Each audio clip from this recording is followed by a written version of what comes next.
Bienvenue sur Eudylan Story. Aujourd'hui, bilan achat numéro 40 pour le mois de juillet 2026. Déjà 40, ça passe. Merci en tout cas de me suivre pour ces bilans achats. Je vois que c'est une vidéo qui marche plutôt bien sur le rendement de la chaîne. Il y a beaucoup de likes et il y a pas mal aussi de commentaires. Donc n'hésitez pas à continuer à interagir avec moi-même. Je réponds sans aucun souci.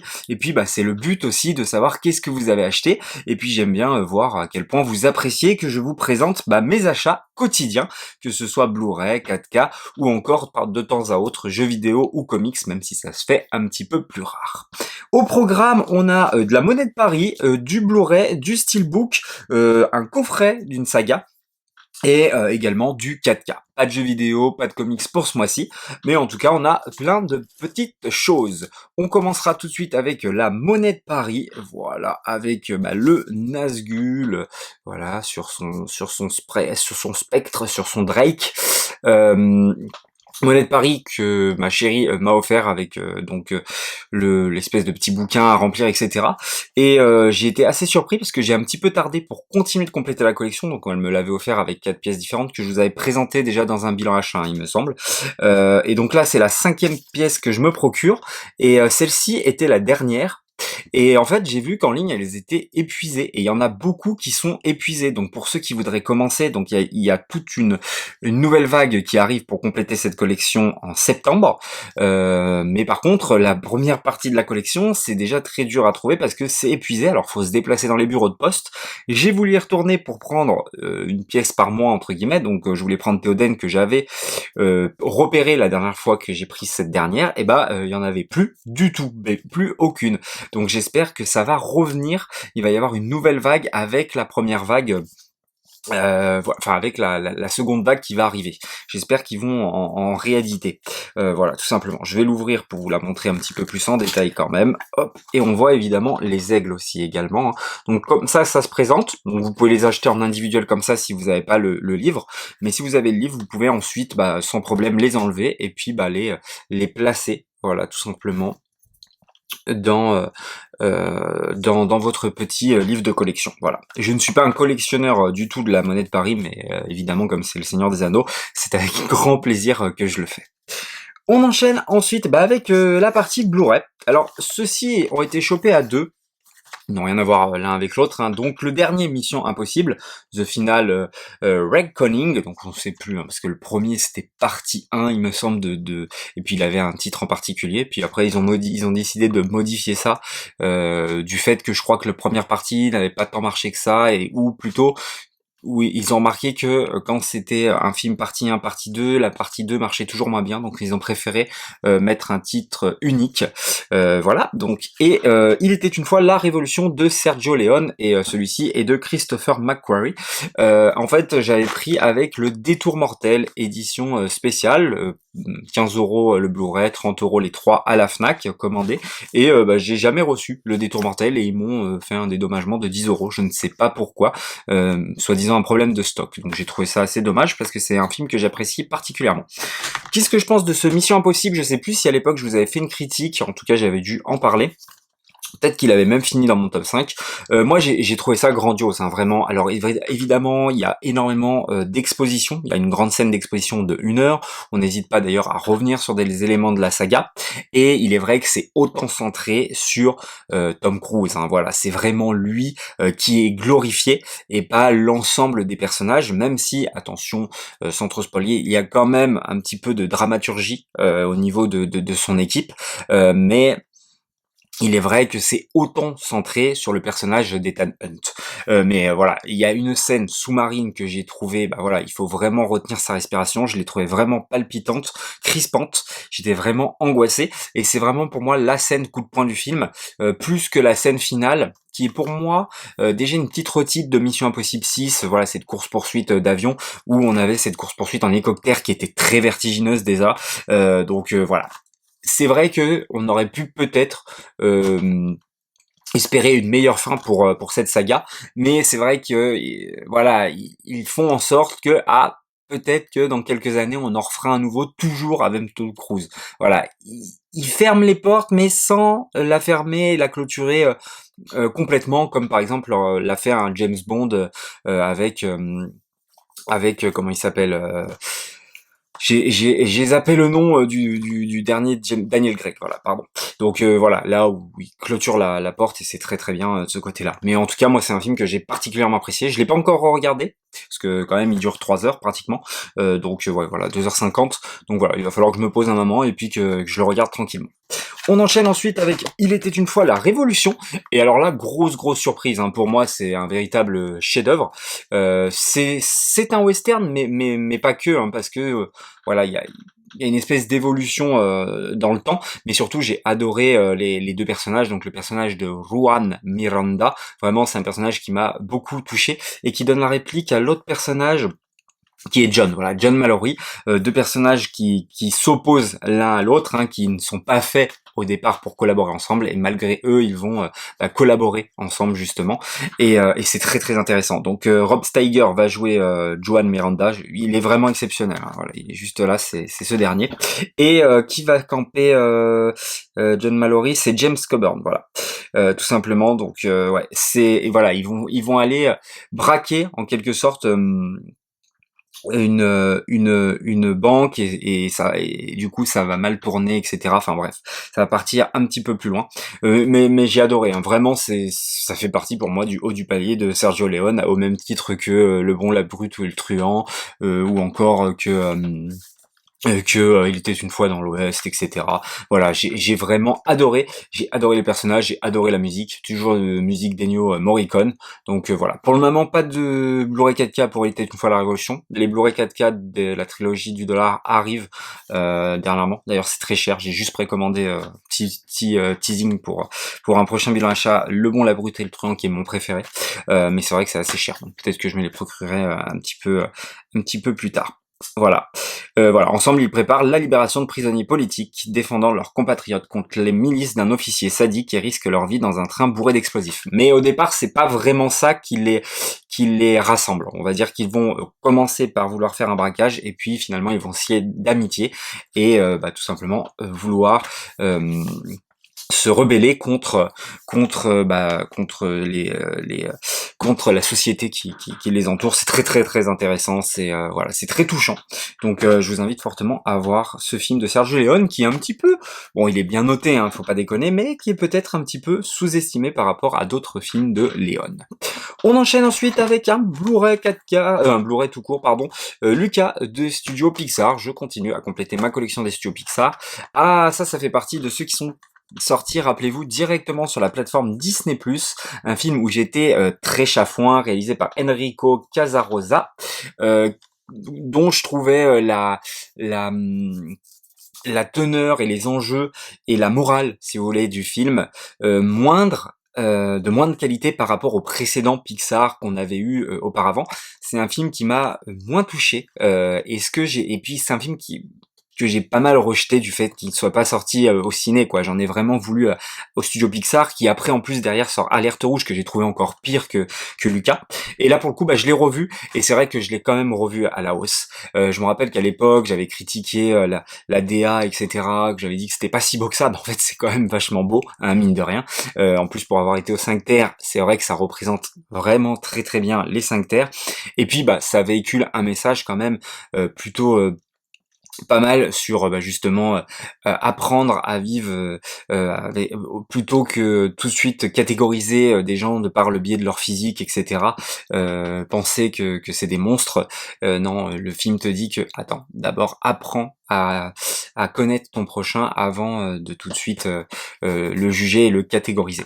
Donc c'est assez pas mal, et puis c'est surtout une belle histoire d'amitié. Voilà, un trio qui fonctionne très très bien. Donc oui, je l'ai revu vraiment à la hausse. Mais pour moi, c'est pas le haut du panier Pixar, vraiment loin de là, quoi. Je veux dire, c'est à des années-lumière de Monstres et compagnie, Toy Story, Wall-E, et puis tant d'autres en avant, notamment, que moi j'adore particulièrement parce qu'ils me touchent vraiment particulièrement. Voilà. Je pense c'est une question aussi de d'émotion, voilà, notre rapport à la morale, etc. de ces histoires, parce que généralement ils mettent toujours quand même une touche d'émotion. Et c'est vrai que certains films ne touchent plus que d'autres. Je pense qu'Alerte Rouge en touche beaucoup, voilà. Je sais que moi je passe à côté, quoi. Et je l'ai pas revu encore, mais je le ferai une fois que j'aurai complété, une fois que je l'aurai chopé en fait en Blu-ray, hein, tout simplement. On enchaîne ensuite avec 300, la naissance d'un empire. Le problème de ce film, c'est où sont les Spartiates. Alors je l'ai revu sur Netflix dernièrement, donc je me le suis procuré derrière, parce que c'est vrai que je l'avais pas dans la collecte, et c'est vrai que je me suis dit que c'était quand même pas mal. Donc à la différence des Spartiates et de Léonidas, là ça va vraiment se passer sur l'eau, sur les bateaux, voilà, ça va vraiment être la thématique de ce film. On a Eva Green qui va camper la méchante Artemis, voilà. Il y a toujours le dieu Xerxès, hein, évidemment. Et qui c'est qu'on va suivre déjà? Thémistocle, pardon, oulala. Qui va être joué qui va être joué par, je sais pas si c'est noté d'ailleurs, parce que je sais pas le nom de cet acteur. Puis non, j'ai pas l'impression que c'est, mais c'est pas grave, je vous le note juste ici, mais, qui est très bien, mais qui est évidemment bien moins dessiné, je trouve, et impressionnant que Gérard Butler, tout simplement, dans 300, qui est juste fantastique, quoi. Vraiment, c'est un film exceptionnel. Et puis on sent quand même qu'il manque à la réal Zack Snyder, quoi. C'est pas lui, et on sent que c'est moins bien. Et puis ce côté toujours le même endroit, etc., ça marchait bien sur le fond vert, je trouve. Là, comme ça part sur les bateaux, etc., des fois visuellement c'est moins beau, je trouve, que ce dernier. C'est réalisé par Noam Muro, donc je sais pas ce qu'il a fait derrière, ce réalisateur, mais voilà. Donc bon, ça reste quand même de qualité. Pour ceux qui aiment la cape et l'épée, un petit peu de fantasy en même temps qui se mêle à ce scénario, franchement, vous allez en avoir quand même pour votre argent. Je vous invite quand même à le voir, pour ceux qui ne savaient pas l'existence de ce film. Et d'ailleurs, pour ceux qui n'auraient pas vu 300, je vous invite fortement à le regarder également. On enchaîne ensuite avec deux petites choses, les Machete, voilà, tout simplement, je les ai revus. D'ailleurs, j'ai revu Machete Kills juste avant. Réalisé les deux par Robert Rodriguez, avec Danny Trejo dans le rôle de Machete. Il est vraiment hilarant. Il y a Jessica Alba, il y a De Niro, il y a dans le premier, il y a Steven Seagal, et vraiment des films qui de seconde zone, qui se prend vraiment pas au sérieux. C'est du pur délire et c'est très très drôle. Réalisé, comme je le disais, par Robert Rodriguez, et je suis fasciné quand même par la carrière de ce réalisateur, qu'il faudrait quand même se pencher dessus, parce que vraiment déjà tout ce qui touche, je trouve qu'il arrive bien à le transformer. Et puis voilà, si vous voulez, il marque au but à chaque fois, quoi. Je trouve que il arrive bien à véhiculer ce qu'il veut faire passer, etc., à travers ses films. C'est-à-dire qu'il touche à tout. Voilà, Une nuit en enfer, c'est exceptionnel. En plus, la trajectoire du film qui part vraiment sur un film braco, prise d'otage, etc., et qui va d'un coup basculer dans l'horreur pure et dure, c'est exceptionnel. Enfin voilà. Ensuite, on a Spy Kid, hein, qui est vraiment un public enfantin. Et je me rappelle quand même que les Spy Kids quand j'étais gosse, mais ça marchait vraiment bien avec moi. Voilà, je pense à Spy Kids 3D, ce côté jeu vidéo, etc. Alors peut-être que quand tu grandis, c'est pas regardable, mais quand t'es enfant, en fait, ça marche très très bien. Et puis il est capable de te sortir des films comme ça, complètement bourrin, what the fuck, drôle, sanglant, sans concession. C'est vraiment génialissime. Et puis il est capable aussi de te sortir des petits bijoux comme Alita Battle Angel. Enfin voilà, le mec touche à tout, sait tout faire. Donc ouais, faudrait un petit peu se pencher sur sa carrière, un de ces quatre, et s'y arrêter, parce que vraiment c'est excellent. Il y a Michel Rodriguez aussi, voilà, Jessica Alba, etc. Bref, je trouve que le premier en plus se tient particulièrement bien, quoi. C'est un film vraiment génial, 1h40, parfait, absurde, mais pas trop non plus. Je trouve que Machete Kills va partir un petit peu plus loin, et peut-être parfois un peu trop loin. On sent que voilà, le premier a cartonné, a été voilà, il l'a décomplexé, et il l'a conforté dans ses idées, de pousser la chose plus loin. Mais le film a une vraie esthétique. Quand il commence par cette espèce de fausse bande-annonce de Spy Kill Again, in Space, voilà, on te tease déjà le suivant avec une colorie assez particulière, bien marquée, années 80, tout ça, série B années 80, avec cette patine qui est saturée, on voit des petites pigmentations comme si on regardait une VHS. richesse, c'est génialissime, quoi, je veux dire. Et puis voilà, ce délire où ça part en mode limite Star Wars. Enfin, et puis bah voilà, c'est un film que j'avais vu au cinéma à l'époque. J'avais pas vu Machete juste avant. C'est mon ancien coloc qui m'y avait emmené. J'avais passé vraiment un excellent moment. Pas revu depuis, et c'est vrai que voilà, c'est quand même généreux dans le n'importe quoi. Et ce qui est bien aussi, c'est que c'est bien fait, quoi. Je veux dire, il y a du budget, c'est bien réalisé, et c'est bien sanglant, sans être trop cheap, comme je sais pas, les Sharknado ou quoi, où tu te dis ah ouais mais non, là, c'est un petit peu trop cheap au niveau des effets spéciaux pour moi et tout. Alors que là, bah ça c'est cheap, mais ça se tient quand même à peu près, quoi. Donc c'est vrai que c'est plutôt pas mal, et bah j'attends cette suite qui ne viendra, je pense malheureusement jamais, parce que le film avait coûté 20 millions et avait fait un box-office mondial à 17 millions, il me semble, donc c'était assez, ouais, assez calamiteux. Bon, peut-être qu'un jour, qui sait, comme Alita Battle Angel 2, bah ça verra le jour. Peut-être, on verra bien. Voilà pour les deux Machete, et pour ceux qui ne connaissent pas, je vous invite fortement à le voir. Je pense pas qu'ils sont disponibles sur des plateformes, c'est assez dommage, mais bon, peut-être que vous pouvez les trouver, je sais pas. Mais en tout cas, en Blu-ray, ça se trouve assez facilement, hein, sans problème. D'ailleurs, le steelbook est assez magnifique, hein. Il y a dans celui-ci, il y a Lady Gaga également, Antonio Banderas. Il y a beaucoup plus de Mel Gibson va faire le méchant, mais c'est quand même vachement plus là où les personnages secondaires sont un peu plus présents tout au long de l'intrigue du premier film. Là, ils sont un peu moins présents, c'est plus des caméos. D'ailleurs, c'est marrant parce que par exemple, voilà, bon bah, il y a un personnage qui s'appelle le caméléon, ça va être littéralement un caméléon, quoi. À chaque fois, il va changer de visage et tout. Enfin, c'est vraiment non, très très bien. Je vous invite fortement à regarder Machete Kills. Et les films comme ça manque au cinéma. Voilà, tout simplement, faut dire la vérité. C'est que ça manque. Je trouve qu'on ne fait plus assez de, de, de films décomplexés comme ça, what the fuck, où on se lâche et on rigole, on passe un bon moment, et voilà. Donc j'aimerais justement la suite de ce film, Robert Rodriguez, si tu regardes cette vidéo. On enchaîne ensuite avec Black Death, une odyssée en enfer. Sean Bean, Eddie Redmayne et Carice Van Houten, par le réalisateur de Creep et Sévrance, que j'ai pas vu, hein, donc qui s'appelle Christopher Smith, et qui apparemment est un film qui se passe au Moyen-Âge en Angleterre, qui est apparemment très brutal, très terre à terre. Bon, Sean Bean, hein, qui est habitué à camper hein, ses rôles hein, depuis Le Seigneur des Anneaux, puis après évidemment avec son rôle dans Game of Thrones très marquant du père Stark évidemment. Donc voilà, je l'ai pas encore vu, donc je pourrais pas vous en dire plus, mais je sais que c'est un film qui est très apprécié par les cinéphiles, donc j'ai hâte de voir ce dernier, et par ceux qui dévorent justement les films de cap et épée médiévaux. Donc bah, j'ai hâte de voir ça, tout simplement. Voilà. Eddie Redmayne, hein, qui est un très bon, une merveilleuse histoire du temps, hein, qui est exceptionnelle hein, avec cet acteur. Donc voilà, j'ai hâte de découvrir ce petit film, et peut-être que j'en ferai un retour s'il me plaît particulièrement. On enchaîne avec Amadeus, la Director's Cut. Donc c'est sur Amadeus Mozart, hein, évidemment, c'est le biopic sur ce dernier. C'est un film de Milos Forman qui a eu je sais pas combien d'Oscars, que je n'ai pas vu. Pourquoi j'ai voulu l'acheter? En fait, c'est parce que justement, bah, j'ai revu Un Parfait Inconnu dernièrement, que j'ai adoré. Et puis, bah, j'avais vu Michael Jackson juste avant. Et donc, je recherchais des biopics que j'avais pas encore vus, qui étaient vraiment bien notés. J'avais vu aussi I'm Not There, toujours sur Bob Dylan aussi également, de Todd Haynes.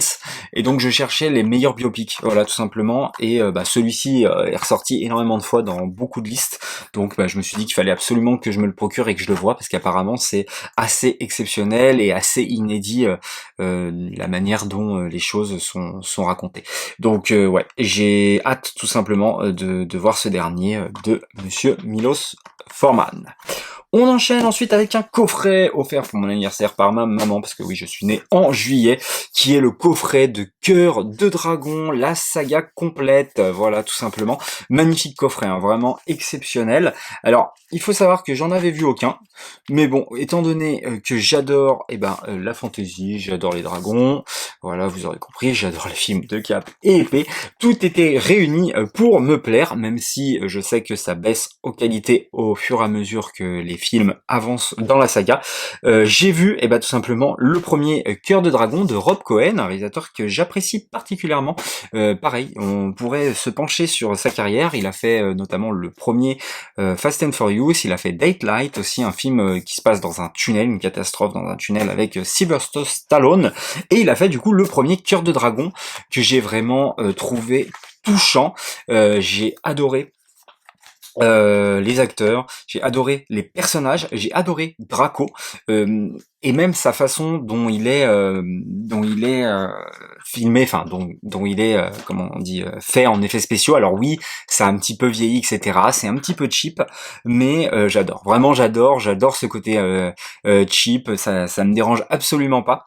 Je trouve qu'au contraire, ça fait partie du film. Puis c'est vraiment tourné en décor palpable, réel, même le château, etc. C'est vraiment cool. J'adore les personnages. J'ai adoré le personnage principal de Bowen, je crois qu'il s'appelle dans le film. Vraiment que j'ai trouvé vraiment cool justement cette trajectoire de personnage, voilà, qui est gars qui va essayer d'inculquer son savoir, que ce soit d'épéiste, mais aussi moraux, au prince, à son futur roi, qui ne va pas l'écouter, et qui va penser qu'il va devenir méchant à cause du cœur de dragon, parce que le roi va être sauvé grâce à un cœur de dragon. Et donc toute sa vie, il va chasser, entre guillemets, les dragons, jusqu'à ce qu'il n'en reste qu'un, et que ce fameux dragon, il s'avère que c'est lui qu'il doit chasser, mais finalement, il va se lier d'amitié avec ce dernier. Et bref, c'est vraiment épique, etc. Et j'ai surtout adoré la fin de Draco qui finit en étoile, etc. Mais peut-être que quand j'aurai fini toute la saga, j'en consacrerai une vidéo. Vraiment, j'ai adoré le premier opus. Vraiment, j'ai pas versé ma petite larme, mais vraiment j'ai été ému par cette fin qui m'a touché particulièrement.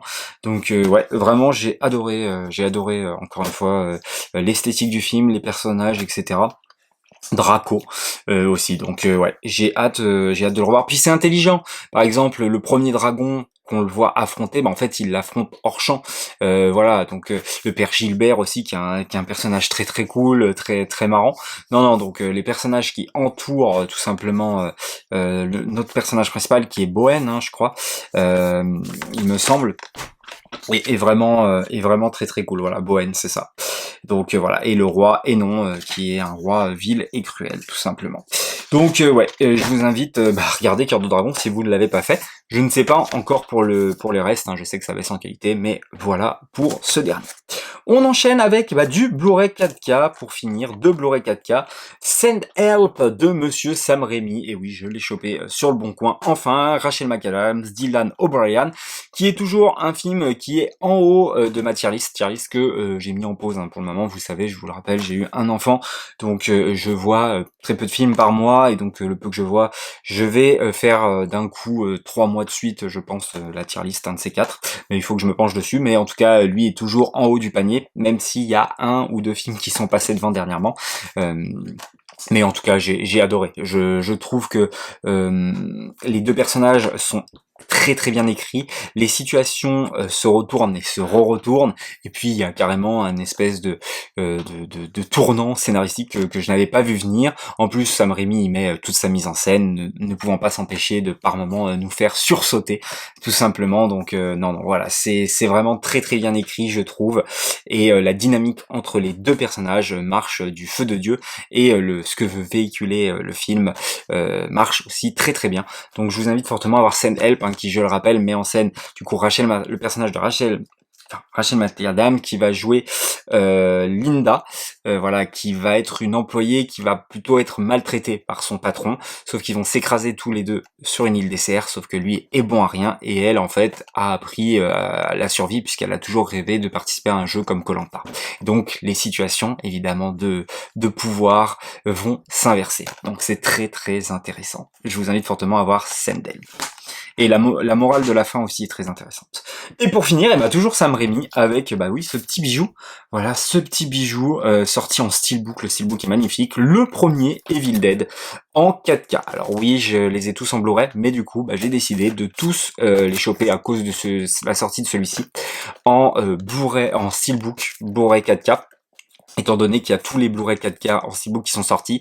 Alors hormis Army of Darkness et donc le troisième opus et Evil Dead 2013 de Fede Alvarez, eux sont sortis en 4K Steelbook, mais uniquement en version anglais, en VO. Mais c'est pas grave, je remplacerai tout simplement les Blu-ray en français avec les Blu-ray anglais. Je les inverserai comme ceci, vraiment, si j'ai besoin de les revoir en français. Donc voilà, donc attendez-vous à voir du Steelbook d'Evil Dead dans les prochains bilans achats. Alors pas tous d'un coup évidemment, parce que c'est des Steelbooks qui coûtent extrêmement cher. Alors pas celui-ci parce qu'il vient de sortir, donc celui-ci 30 € hein, le jour de sa sortie. Je vous invite fortement à le regarder. Lui, c'est pas mon préféré. Lui, c'est vraiment tout ce qu'il va mettre en place. J'hésite pour mon préféré. Est-ce que c'est celui... Bon, déjà, j'adore celui de Fede Alvarez parce que c'est celui que j'ai vu en premier, en fait. Tout simplement, c'est par là que je suis rentré dans la saga Evil Dead. Pour le coup, j'aime beaucoup celui-ci, hein, qui est de l'horreur pure et dure. J'adore le deuxième. Là, je trouve que Sam Raimi, il met tout ce qu'il aime, c'est-à-dire qu'il mélange l'horreur et le cartoonesque, et ça marche du feu de Dieu. J'adore le troisième pour son côté médiéval, pardon. Donc ouais, mais c'est vraiment excellent, hein, vraiment en termes d'horreur pure et dure, voilà. Puis ça a marqué toute une génération. Et puis pour le budget que ça a et comment il s'est démerdé, voilà, ça fait partie de ces réalisateurs qu'il faut le rappeler, hein, Bruce Campbell juste derrière, qui s'est démerdé tout seul avec un petit budget, entre amis, entre frères, ça s'est aidé et voilà, ça en est arrivé à Hollywood à réaliser des Spider-Man, etc., des chefs-d'œuvre tout simplement. Donc ouais, je suis toujours fasciné par ce genre de réalisateur, hein, c'est un truc de fou, mais c'est les réalisateurs que je préfère, hein, George Miller. Avec son Mad Max, Peter Jackson, avec son Bad Test, enfin voilà, c'est des réalisateurs qui me fascinent et qui ont tous commencé par l'horreur. Bref, voilà, ce steelbook est magnifique comme vous pouvez le voir. Voilà pour ce bilan achat, n'hésitez pas à me dire dans les commentaires qu'est-ce que vous en avez pensé, likez, partagez, abonnez-vous et dites-moi vous aussi qu'est-ce que vous avez acheté également. Et puis nous on se dit à la prochaine pour une prochaine histoire.